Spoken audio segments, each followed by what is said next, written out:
ನನ್ನ ಕ್ಷೇತ್ರದಲ್ಲಿ ಡಾಕ್ಟರ್ ಮಂಜುನಾಥ್ ಅವರ ಗೆಲುವನ್ನು ವೈಯಕ್ತಿಕವಾಗಿ ಮಂಜುನಾಥ್ಗೆ ನಾನು ಅಭಿನಯಿಸ್ತೇನೆ. ಅವ್ರ ಪಕ್ಷ ಗೆಲ್ತು ಅಂತ ನಾನು ಹೇಳಲಿಕ್ಕೆ ನಾನು ತಯಾರಿಲ್ಲ.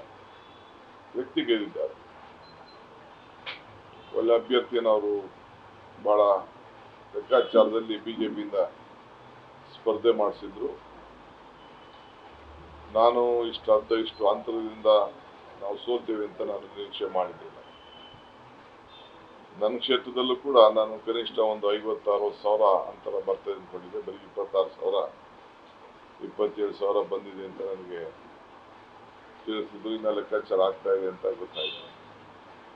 ಬಟ್ ನಾನು ಏನು ಫಲಿತಾಂಶ ಬಂದಿದೆ ಅದನ್ನು ನಾನು ಸಂಪೂರ್ಣವಾಗಿ ಬಹಳ ಅರ್ಥ ಮಾಡ್ಕೋಬೇಕಾಗಿದೆ.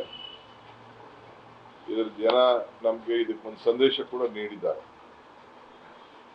ಅದನ್ನ ಅರ್ಥ ಮಾಡ್ಕೊಳ್ತೇನೆ. ಏನದು ಸಂದೇಶ ಅನ್ನೋದನ್ನ ಖಂಡಿತ ನಾನು ಅರ್ಥ ಮಾಡ್ಕೊಳ್ತೇನೆ. ನ್ಯೂಸ್ ಫಸ್ಟ್, ನಿರ್ಭೀತಿಯಿಂದ ನಿಮ್ಮ ಪರವಾಗಿ.